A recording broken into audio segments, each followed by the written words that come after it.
Pow, chicka, pow, wow.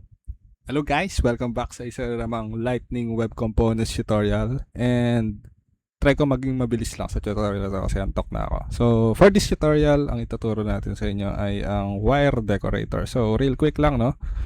So last time API decorator, ngayon wire decorator naman. So anong purpose ni wire decorator? So si wire decorator, ang bridge natin for communication kay Salesforce para kumuha ng data sa kanya, no?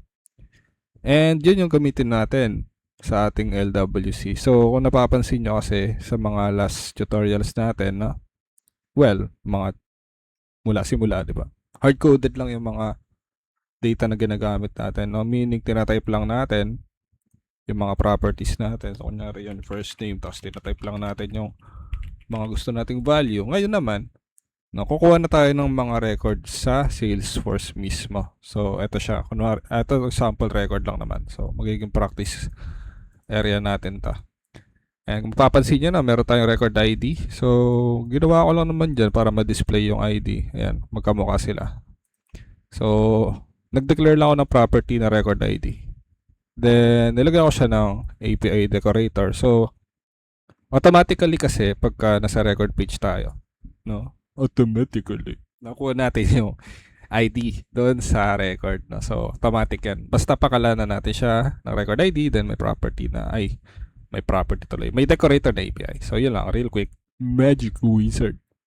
So yun, so ay tuturo natin sa tutorial na ito ay yung standard na paggamit ng wire, no? So si wire, meron kasi siya mga adapters, no, kung tawagin. Yun yung mga ginagamit natin para dun sa mga records natin, no, yung CRUD operation. So, yung create, read, update, and delete. Yan. Yung apat na yan, no? So, meron tayong docs dito na pre-prepare ko na para mabilis. So, ito siya yung module natin na i-import natin sa ating JS file. So, ito siya, Lightning UI Record API. And dito, under sa module na to, makikita natin marami tayong methods na pwedeng gamitin. Yan, create record, yan, delete record, generate, get field value, get records, yan, update. So, yan, ito yung mga pwede natin gamitin. Pero for this tutorial, para mabilis lang, gamitin natin itong get record.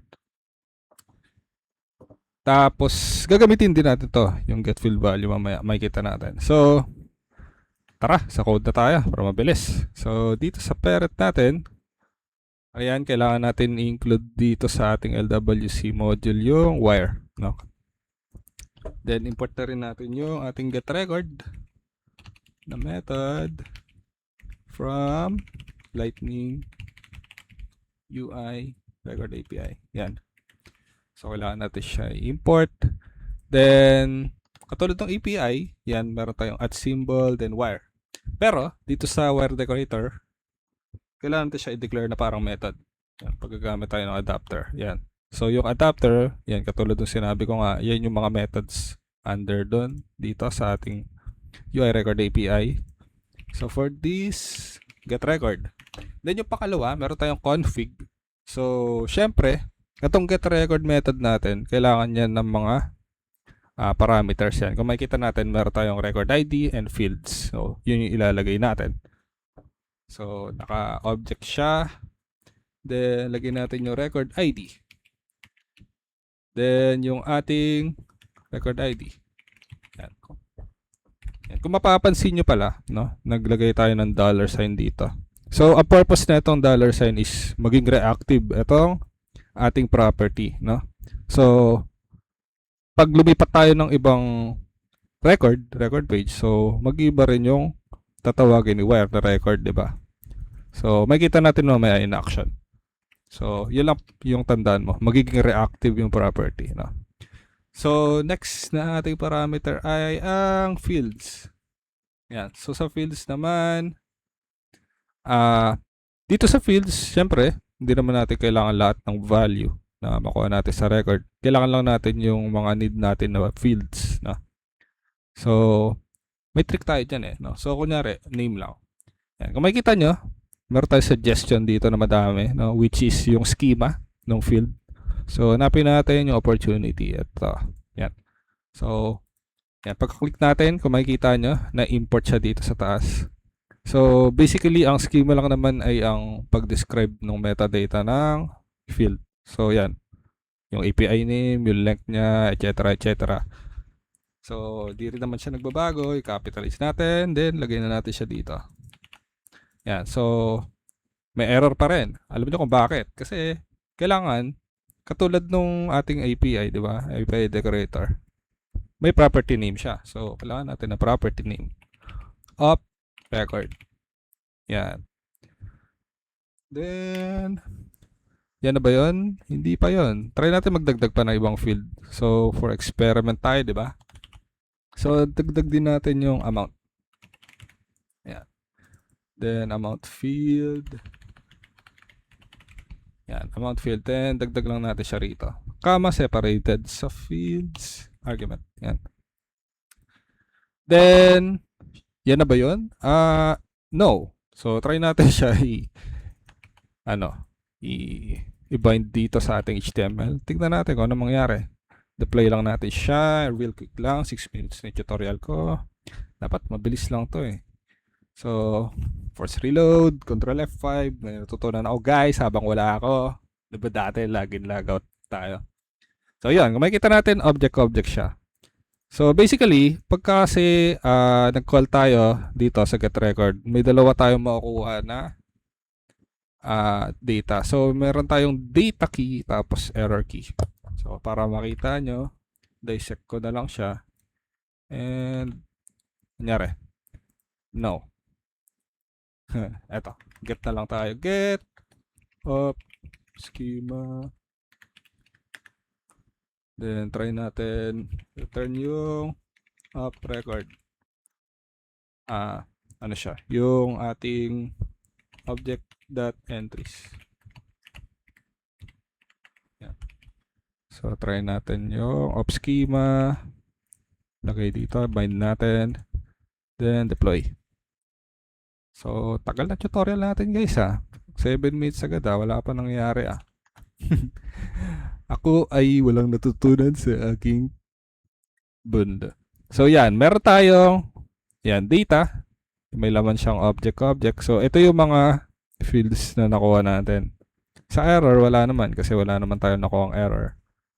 Pero dyan siya mapupunta kapag meron. So, kailangan natin access tong data. So, under kasi ito ng basta. Yan yung laman nun. So, yan. Kailangan natin dissect yung data na key natin. Pero hindi natin siya pwedeng directly na i-access, no? Kasi itong op record natin is asynchronous siya. Meaning, nagra-run siya on the background, no? So, hindi natin siya pwedeng directly kunin kasi nagbabago siya, no? So, kunyari, ngayon, in-access natin siya. So, kunyari, try natin na yung data. So, pag in-access natin siya ngayon, ito, naka-null siya, no? So, try natin. Deploy, ayaw nyo maniwala eh.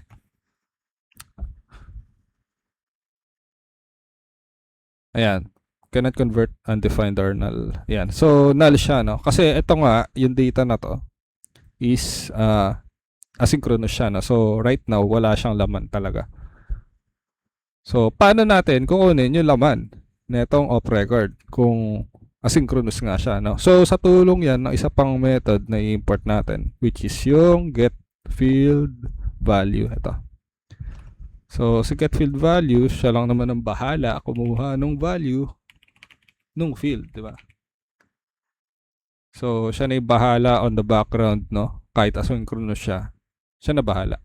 Basta. Basahin nyo na lang guys yung mga methods natin dito. Hindi ko na siya elaborate isa-isa pa. Pero yun yung purpose niya, no? So, get field value. So, meron tayong dalawang parameter sa method na to. Yung una yung record. So, wag niyo siyang ma-misinterpret as record ID, no? So, record siya. Meaning, ito siya, yung op record. Then, yung field na kukunin natin. Okay? So, una, yung this.record ID. Ay, record ID tuloy. Ayan na. Diba? Nalito ako. This.opRecord.data. Yan. Tapos yung field. So, ang need natin na field, kunwari, is name. Yan, so, copy natin yan. Then, save natin. Tignan natin kung may mangyayari, guys. Hindi ko napapalitan tong name. Tatagalan tayo eh. So, force reload yung Salesforce. Pati ito, ang sipag ko. Na-reload ko rin. So, yan. Kung makikita nyo, yan. Nakuha natin yung name. Ito yung name ng record natin. So, ayaw nyo maniwala. Lipat tayo na ibang record. So, all opportunities. So, try natin. Ito, Dickinson. O, diba? Nag-iba siya. So, yun yung purpose ng ating record ID. So, ayan o. Naging reactive siya. So, kada nag-iba record ID, nagko-call ulit siya sa get records. Tapos, magiging iba yung record natin, di ba? So, yun yung purpose niya. Kung ba't meron tayong dollar sign. So, try natin naman yung amount. Baka, tsamba lang di ba? Then, try natin mag-calculate. So, kunwari, plus 100, no? Oh, may utang ka sa akin 100, So, yan. Dagdagan natin 100. Boy. Ayan. Dagdagan natin. So, reload natin. Force reload. Yung amount, 15,000. Nakita ko yon. Ang bilis na mata ko. Dapat 15,100 yung utang mo. Di ba? So, yan yung babayaran mo. So, yun guys. Meron pa ba ako itatopic? So, I think that's it guys, no? For this tutorial. So, tingin ko na-explain ko naman ng medyo expounded naman na, di ba? Pero, yan, masabi ko lang siguro medyo shallow yung pagka-explain natin sa wire decorator. Kasi, hindi lang naman siya for adapters. No? So, siguro something for later na ulit. For next tutorial na lang natin explain. Pero, tingin ko, dissatisfies naman yung purpose ng ating wire decorator. No? So, yun guys. So, wala na ako masabi. Sakit na ng ulo ko. Sakit na ng utak ko. Madaling araw kasi ako nagre-record guys. And, ayun guys. So, see you na lang on the next tutorial. Kapow!